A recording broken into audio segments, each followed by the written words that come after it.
invite you. I know that I told Sister Tina that we're gonna read the gospel, but I would rather read the second reading for today. Alright? That's okay. Pabasahin ko na lang para sa inyo. No? Makinig na lang po ang may pandinig. This is what St. Paul said to Timothy at 1 Timothy chapter 6 verses 11 to 16. But you, man of God, pursue righteousness, devotion, faith, love, patience, and gentleness. Compete well for the faith. Lay hold of eternal life, to which you are called, when you made the noble confession in the presence of many witnesses. I charge you before God, who gives life to all things, and before Jesus Christ, who gave testimony under Pontius Pilate for the noble confessions, to keep the commandment without stain or reproach, until the appearance of the Lord Jesus Christ, that the blessed and only ruler will make manifest at the proper time, the King of kings and the Lord of lords, who alone has immortality, who dwells in unapproachable light, and whom no human being has seen or can see. To him be honor and eternal power. Amen. Amen. Brothers and sisters, the videos of our salvation.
Lahat po na nag-amen, pwede na humakaupo. Amen.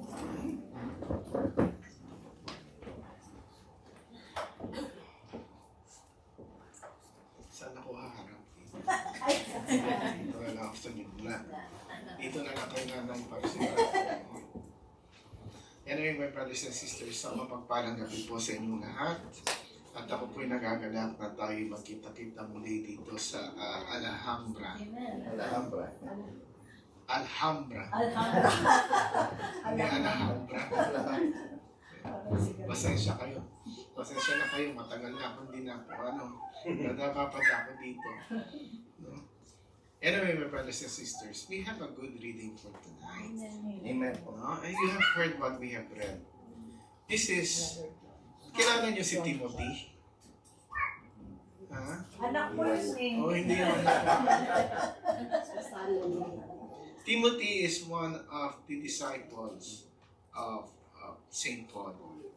And he was charged by St. Paul in regarding the things that he needs to do and not to do. Now, if you will notice, if you will read the whole chapter 6, my brothers and sisters, no, from verse 1, it started on the notion on some sort of a warning that was given to Timothy in regards to the things that he must not do. No? Especially in regards to the word of God that he was hearing from any other, tinatawag ng una ni St. Paul na false prophet. Kasi during the time, there are a lot of challenges already kay Timothy, being as an apostle, as a disciple of St. Paul. Of course, that, alam ni Brother Garian, yung kami mga bago pa dito sa pagiging disciple, lahat gusto namin malaman. Lahat gusto namin matutunan. Pero sa katotohanan, as we grow as a disciple, hindi lahat ng natututunan namin ay actually para sa aming pananampalataya. Kung minsan, there are things that we are learning na nagiging hinder or stumbling blocks ng aming paglago bilang isang disciple. Sabi nga ni St. Paul, no? He was very specific kung ano yung sinasabi niya. Now, if we go to read the verse 1, rather, hindi verse 1, in verse 3, 7, whoever teaches something different and does not agree with the sound words of the Lord Jesus Christ and the religious teaching is, pakinggan nyo, conceited. Understanding nothing. No? At the same time, he said, and has a morbid disposition for arguments and verbal dispute.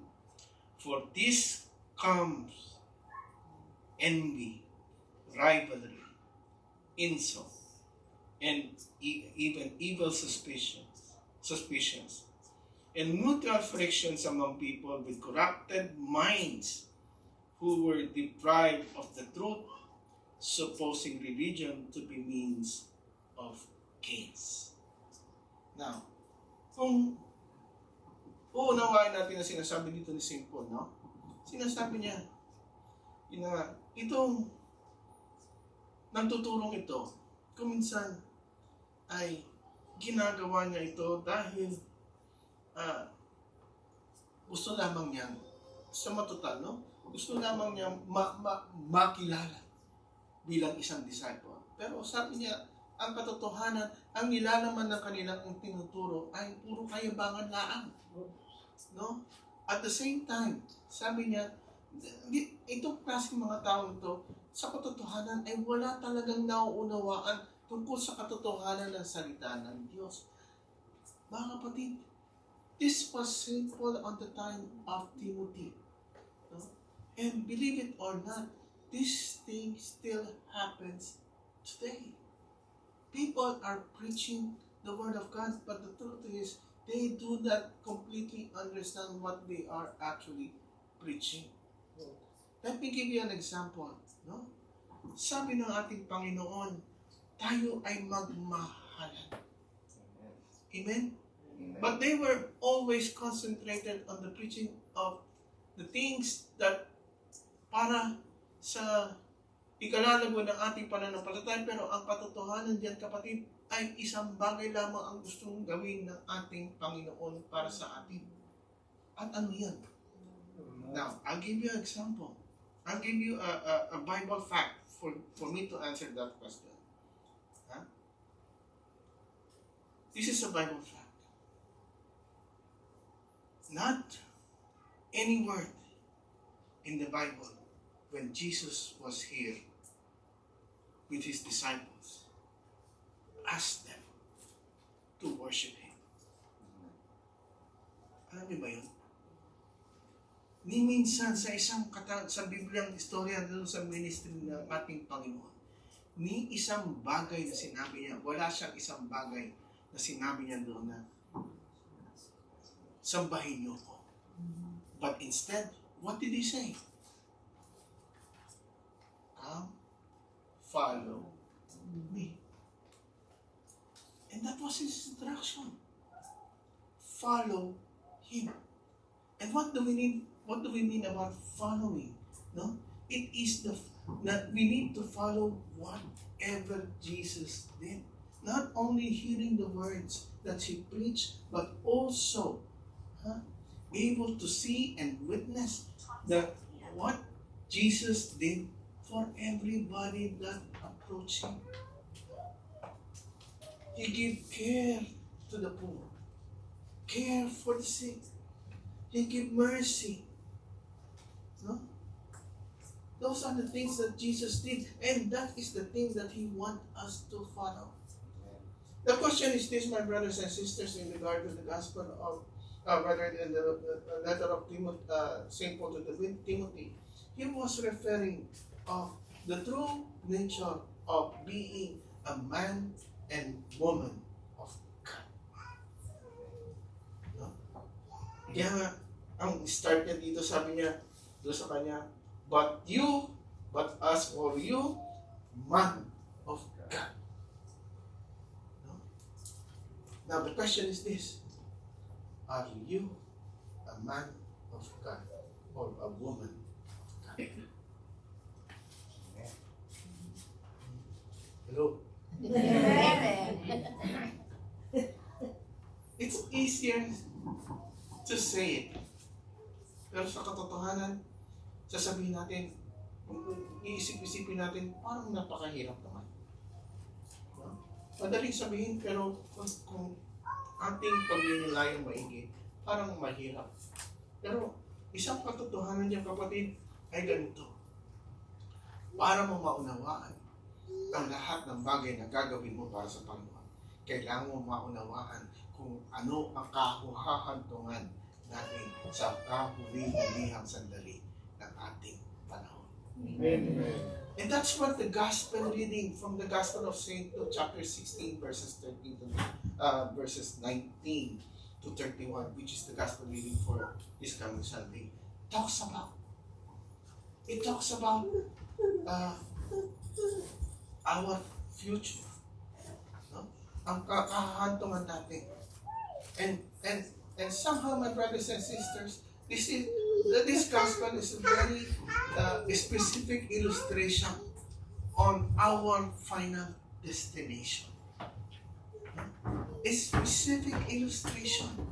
Although it comes some sort of a parable, but the thing is, this is somehow true in nature in regards to where we want to go. And the thing is this, my brothers and sisters, the choice is actually yours. Amen. The choice is actually yours, not me. No? Hindi si Brother Junjun, hindi si Brother Gary, hindi si Brother Mike. It will be you alone. Amen? Amen. So, the question is this, my brothers and sisters. Although we were talking about the future, but what we are actually talking about is this. It's actually our present situation right now. Because what we do at this very moment will determine the future of our faith. It holds the future of our faith, of everything that we do today. Now, when we speak about the present situation, we speak about what we call urgency. Hindi tayo pwede maghintay. Ay, Lord, pag ako'y tumama sa loto, talaga naman, ako'y maglilingkod sa inyo. Ibibigay ko lahat ilang simbahan na yan na aking mapupuntahan, lahat na bibigyan ko ng donation. Narinig niyo na kayo? Sounds good.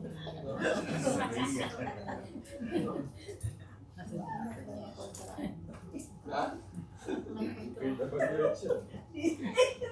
Sana Lord, pagka ako'y nagkakontrata sa DPW. Sigurado. It's not about the future. When we speak about the future, it's not about the things that we need to do for the future, but the things that we need today. And what we are doing today is not the basis of what we had in the past. Because the past is the past. No, wala ka na magagawa doon. It could guide you, but it will not save you. Ha? Alalim ba? It could guide us, but it will not save you. Lord, bakit naman nangyayari sa akin ngayong ito, sa buhay ko? Nagsiserve naman ako sa iyo noon. Lumuluhod pa ako sa baklaran mula pintuan hanggang altar. No? It's not what you did in the past. When you have surrendered everything, the things that you did in the past to the Lord Jesus Christ, our Lord and our Savior, everything is already gone. Huh?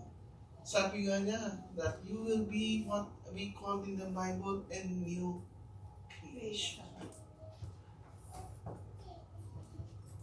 The past is gone. No? So, paano natin ito mapangyayari ngayon sa kapanahunan ito? Isang bagay na kailangan natin gawin. Pakinggan niyo. Sabi niya kay Timothy, panatilihin mo, no, ang bagay na para sa Panginoon. By how? By pursuing holiness. We need to pursue holiness. And how do we need to do this? In verse 11, he was very specific. Sabi ni St. Paul, pursuing holiness through righteousness, devotion, faith, love, patience, and gentleness. Saan ba natin ito narinig?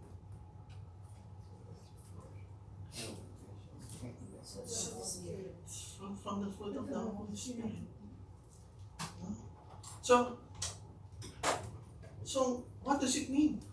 That our life that we should live according to the Spirit of God. Because sa katotohanan naman, hindi natin ito kayang gawin. Kung sa ating lang kakayahan pagbabasihan. Dahil lahat tayo mahihina. Walang malalakas. No? Maging ako'y preacher. No? Natalaban din naman kami niyan. No? Kasi kung isa, pagtingin niyo sa preacher, kala niyo bakal na. No? Eh, mga pagsubok din kami, there were challenges in our life. Na sinusubok din kami. No? Sabi nga, di ba, sa Biblia, that the Word of God is a double-edged sword. As we preach the Word to you, the Word that we preach is, to be honest, is at the same time being challenged to us. Amen. At yan ang katotohanan. So that's the reason why we need to be truthful on our preaching. We need to speak the truth, no more, no less. Because if we don't speak the truth, it hurts us also at the same time. Mahirap kayong mag-preach na pagpalain ka ng Panginoon, kapatid, na kami hindi namin alam kung saan namin kukunin ang pambayad kinabukasan. Oh? Pambayad sa krus. Naniningil na. Hindi ba? Di ba? Pero, isang bagay yan na sinusubok din kami na kailangan namin, bago namin ito mabitawan, alam namin na kung paano namin ito sasagutin sa Panginoon. Hindi man ngayon, sa panang-araw.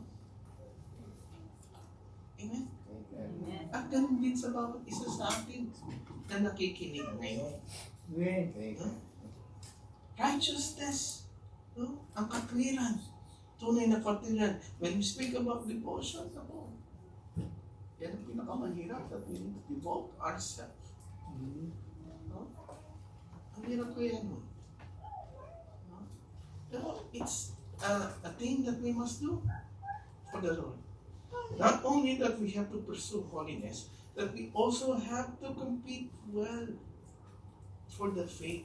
That's what St. Paul said on verse 12. Compete well for the faith. Why? Because we need to lay hold of eternal life, to which you were called when you were made the noble confession in the presence of many witnesses. Tayo pa naman dito, ang hilig natin mag-stray. No? We confess our faith not only to the priest, but actually to our community. Hindi niyo ba alam yun? Every time nag-sharing kayo, you confess your faith. Indirectly, but it is some form of confession. Yung struggle ninyo, yung pinagpala kayo because of that struggle, that is a confession of faith. Amen. Amen? Amen. No? And the word compete, it means that we, sabi nga ni St. Paul in 1 Corinthians chapter 9, verses 24-27, sabi niya doon, run so as to win. Amen. No? So we need to win in this competition. No? Because there's no first place, second place, third place here pagdating sa langit. There is only first place and last place. Amen. Sa mo gusto. Sa first place o sa last place. No? And then St. Paul said this in 2 Timothy chapter 4, 7. Sabi niya, I have competed well. I have finished the race and I have kept the faith. No? And this is something na kailangan natin gawin sa pang-araw-araw nating buhay. Every day. Sa panahon ngayon. Narinig ko minsan habang kasi kami mag-asawa ngayon, wala kami ginawa kundi mag-cellphone.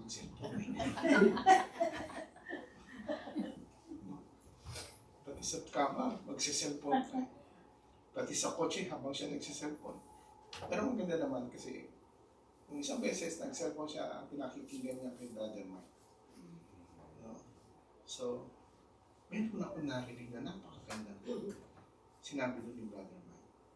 Sabi niya, every time na paggising mo sa umaga, meron kang 5 katagang kailangan mo sabihin. At ano yan? Thank God, I am blessed. Amen. Every time pag-ising daw sa atin ng umaga, yun daw ang sasabihin natin. Huh? Kung isa na, ngayon pa lang nakakalimutan na natin. Huh? Yung alam pagpapanalangin natin sa bago kumain, nakakalimutan natin eh. Pero napakabuti ng Panginoon. No? Bakit? Kasi pinadidighay ka ng Panginoon para inilir naman sa'yo, nakalimutan mo manalangin. Ano sinasabi mo pag dumighay ka? Thank you, Lord.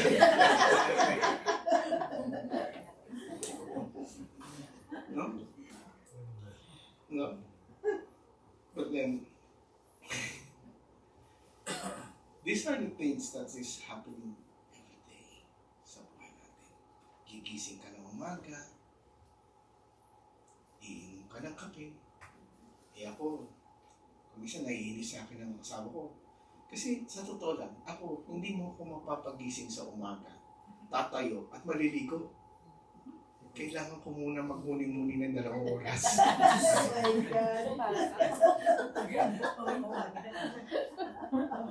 So, gigising ako, bababa sa magkakape ako. 2 oras yun. Sounds family. Pero hindi ko naman sinasabi sa kanya kung ano may nahuli ko. For me, that is my sacred space. Kaya yung ginagawa ko. At pagka natapos na yung 2 oras na yun, kumisa nakakapag-umusal na ako. Tsaka na ako maliligo. Ganun yan. Araw-araw, ginawa ng Diyos, ganun. So, ano ibig sabihin? Gigising tayo. Mag-aalmusal. Pupunta sa trabaho. No? Magla-lunch. Babalik ulit sa trabaho.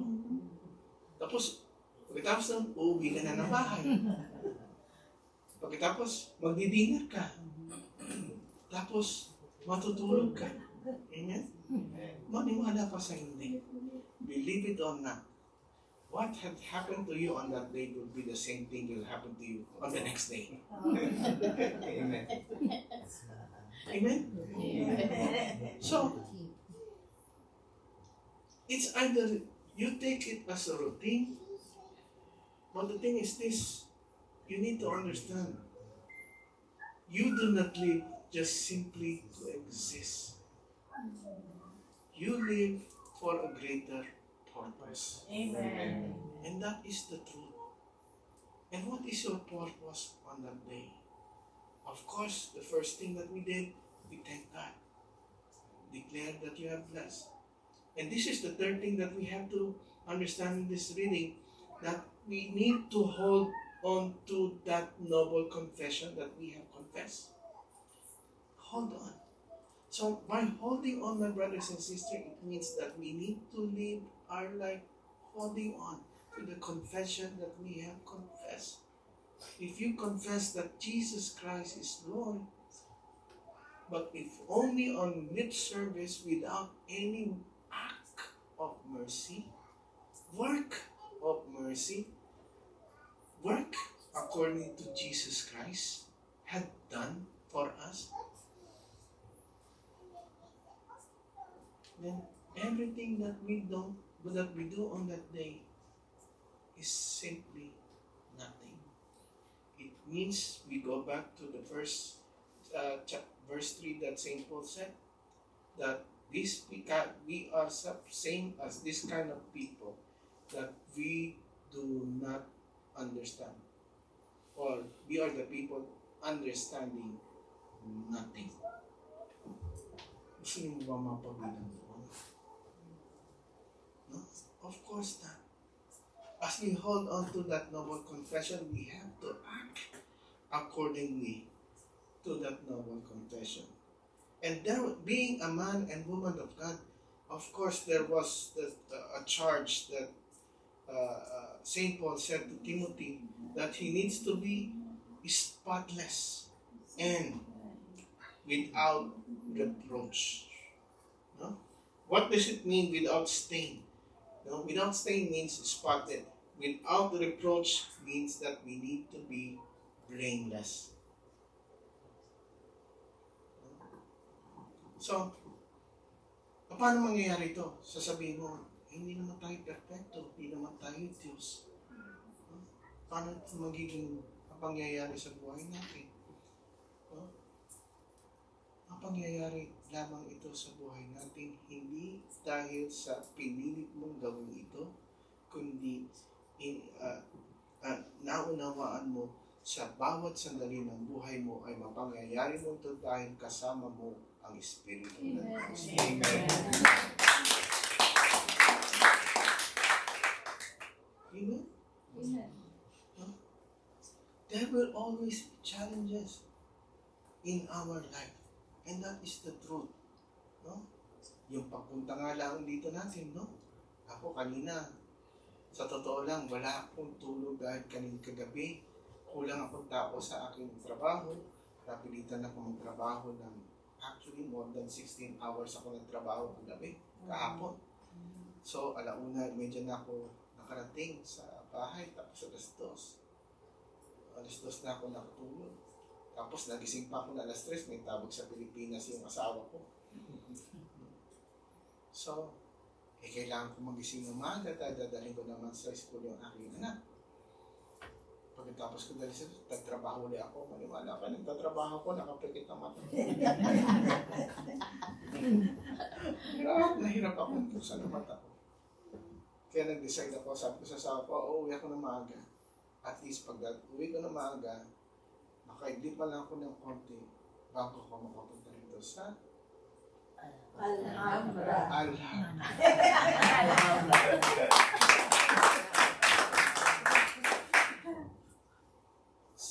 Although it's simple challenges, but it's still challenges. Pero nga sa Connecticut, magtutok na ako. Araw na to ako sa Connecticut. No? Ang problema ko ganito. Yung ibinuktel ng hotel sa akin, hindi talaga hotel. It's more on like an inn. Kaya yung hotel. No? Hindi naman ako nagre-reklamo. No?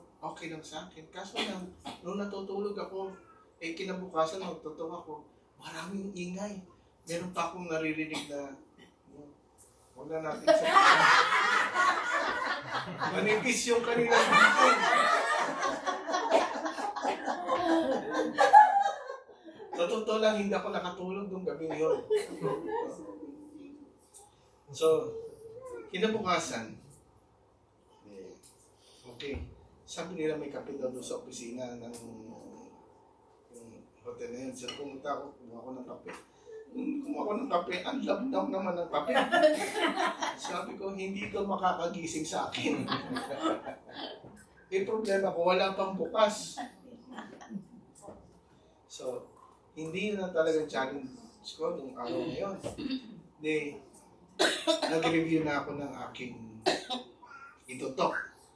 Sabi ko, sunduin niyo ako ng mga 10 o'clock. Kasi sabi ko, doon at least makapag-review muna ako bago ako punta doon sa gawain.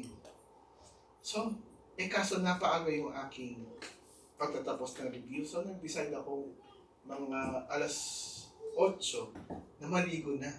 At tatawag ko sila na pipick upin ako. Ako'y pumunta sa puno. Napansin ko walang sabon. Walang shampoo. Usually talaga, pagka kasama ko si Sister Wag, lagi kami may dalang shampoo at sabon. Yung araw na yun, wala ako talagang dala. Sabi ko, wag na ako magdala kasi nasa hotel naman ako. Wala talaga. Sabon at shampoo. Sabi ko, Lord, paano ito? Pupunta ako ng gawain. Hindi ito madadaan sa pabangulaan. No? Sabi ko, itong mga kasister, ito ang masarap kasi sa East Coast, makarami na nakakilala sa akin. Kasi matagal na ako nagpapunta pare ko, almost 20 years na akong punta pare ko. Sigurado ko, pag may nakakita sa akin doon, magbebeso-beso yung mga yan. So, hindi ako pwedeng hindi maligo, Lord. So, ginawa ko, pumunta ako sa opisina. Sabi ko, I don't have soap and shampoo. Sabi niya, no, it's there. I said, I look already around, there's nothing there. Galit pa yung, yung manager sa akin. Kasi daw nandun. Sabi ko, tapos sabi niya, okay. I'll send somebody there to bring you shampoo and soap. Bumalik na ako sa hotel ko. Mag-iisang oras na hindi pa dumarating. Sabi ko talaga, Lord, patulang ko na ba yung papango ko? Sabi ko, hindi. Babalik ako. Bumalik ngayon ako doon sa opisina. Sinabi ko sa your housekeeping never showed up. Sabi ko, the shampoo and the soap that you promised never came. Tapos nakita niya yung babae ng housekeeping nandito sa labas. Go to that person, and she will give to you. Oh, that person? Okay. Then I went there. Nilapitan ko yung babae. Ang problema, yung babae hindi marunong mag-English. Sinabi ko lang, hindi ko alam kung anong lahi, pero hindi talaga marunong mag-English. Pero, siyempre, nag-ano na kami, anong tawag doon? Sign language. Sabi ko, Sign language.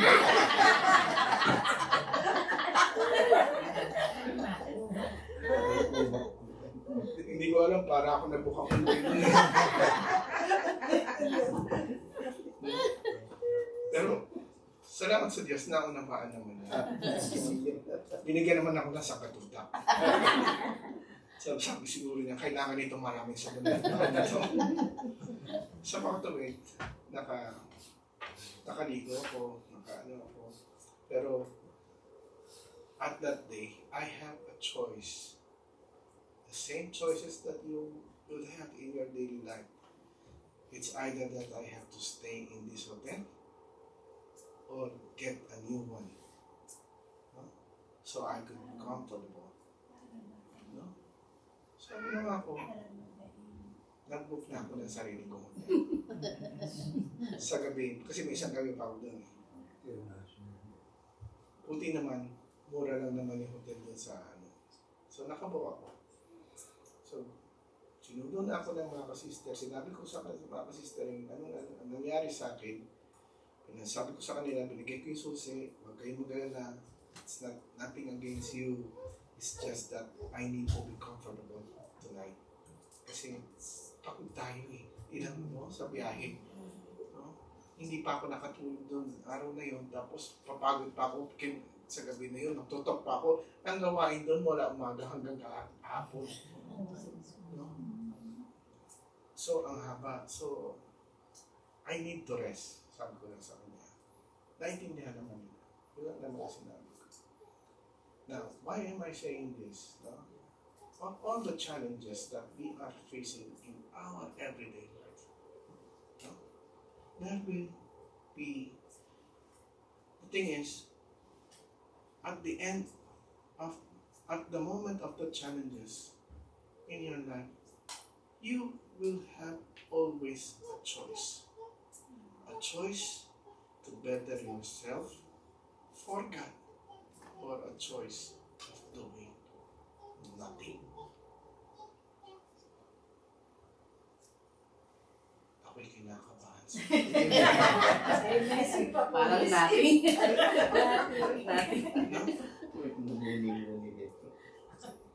So what am I saying here, my brothers and sisters? The choice is always ours. A choice to be a man and woman of God. Amen. No? Hindi kayo kailangan maging santo. Santa Nancy. Tata Pancha. Santa Pancha. Hindi sinasabi ng Panginoon na kailangan kayong maging santo. Pero ang nais sabihin ng Panginoon sa inyo ay kailangan yung maunawaan ang katotohanan ng inyong pananampalataya. Amen. Ang tanong, kaya niyo bang gawin yun? Amen. Wala na. Amen. Sa tulong at gabay ng banal na Espiritu. Amen.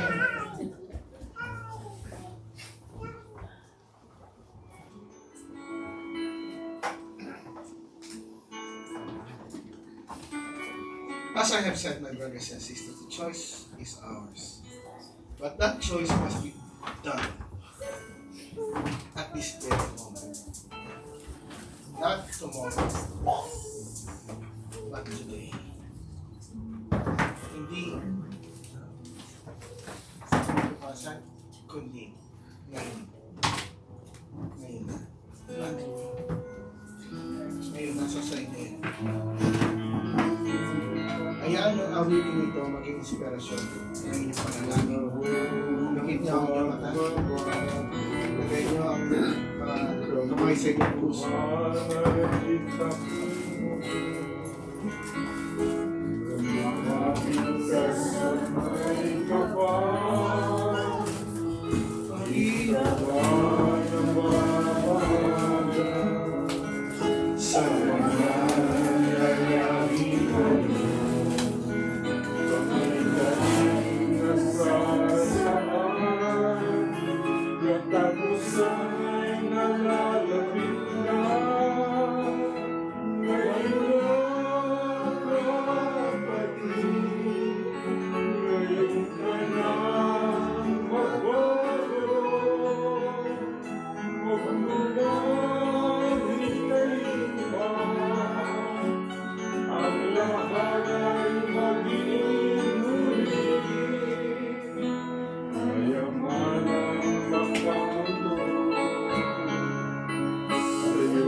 Taas pa natin ating mga kamay. Taas din na rin yung mga prayer request.